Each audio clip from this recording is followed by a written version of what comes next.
ಕಷ್ಟಪಟ್ಟು ದುಡಿತಾ ಇದ್ರು ಕೂಡ ವ್ಯವಹಾರದಲ್ಲಿ ಲಾಭವಾಗುತ್ತಿಲ್ಲವೇ ವ್ಯವಹಾರದಲ್ಲಿ ಲಾಭವಾಗುತ್ತಿಲ್ಲವೇ ಲಾಭವಾಗುತ್ತಿಲ್ಲವೇ ವ್ಯವಹಾರಗಳಲ್ಲಿ ನಷ್ಟವಾಗಲು ರಾಹುಕೇತು ಹೇಗೆ ಪ್ರಭಾವ ಬೀರುತ್ತವೆ ರಾಹುಕೇತು ಹೇಗೆ ಪ್ರಭಾವ ಬೀರುತ್ತವೆ ಕೆಲಸದಲ್ಲಿ ಉದ್ಭವಿಸುವ ಸಮಸ್ಯೆಗಳನ್ನು ಬಗೆಹರಿಸಲು ಏನೆಲ್ಲ ಪರಿಹಾರಗಳನ್ನು ಮಾಡಬೇಕು ನಮಸ್ತೆ, ನಾನು ನಿಮ್ಮ ವಾಸುದೇವ್ ದೀಕ್ಷಿತ್, ಶ್ರೀಕೃಷ್ಣ ಜ್ಯೋತಿಷ್ಯ ಕೇಂದ್ರ, ಇಂದಿರಾನಗರ, ಬೆಂಗಳೂರು.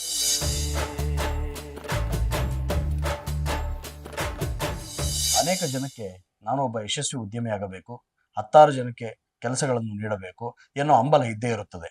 ಆದರೆ ಯಾವುದೇ ಒಂದು ಕಾರ್ಯಗಳನ್ನು ಮಾಡಬೇಕಾದ್ರೆ ಗುರುಬಲ ಚೆನ್ನಾಗಿರಬೇಕು. ಆಗ ಮಾತ್ರ ಆ ವ್ಯಕ್ತಿ ಉನ್ನತ ಸ್ಥಾನಕ್ಕೆ ಬೆಳೆಯುತ್ತಾನೆ.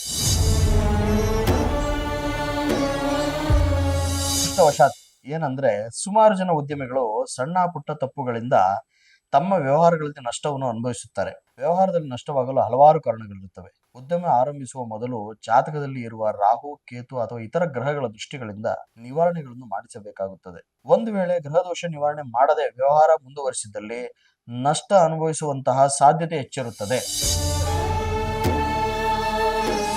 ಹಾಗಾದ್ರೆ ವ್ಯವಹಾರದಲ್ಲಿ ಲಾಭವಾಗಬೇಕಾದ್ರೆ ಏನ್ ಮಾಡಬೇಕು ಅನ್ನುವುದನ್ನು ತಿಳಿಯಲು ಮೊದಲು ಜಾತಕವನ್ನು ಸಂಪೂರ್ಣವಾಗಿ ತಿಳಿಯಬೇಕಾಗುತ್ತದೆ. ಅದಕ್ಕೆ ತಕ್ಕಂತೆ ದೋಷಗಳನ್ನು ನಿವಾರಣೆ ಮಾಡಬೇಕಾಗುತ್ತದೆ. ಆರ್ಥಿಕ ನಷ್ಟವು ಮಾನಸಿಕ ಒತ್ತಡದ ಜೊತೆಗೆ ಕೌಟುಂಬಿಕ ಜೀವನದ ಮೇಲೂ ಕೆಟ್ಟ ಪರಿಣಾಮಗಳನ್ನು ಬೀರುತ್ತದೆ. ಹೀಗಾಗಿ ಸ್ವಂತ ಉದ್ಯಮವನ್ನು ಪ್ರಾರಂಭಿಸುವ ಮುನ್ನ ನಮ್ಮ ಸಲಹೆಯನ್ನು ಪಡೆಯಿರಿ, ಯಶಸ್ಸನ್ನು ಸಾಧಿಸಿ. ನಮಸ್ಕಾರ.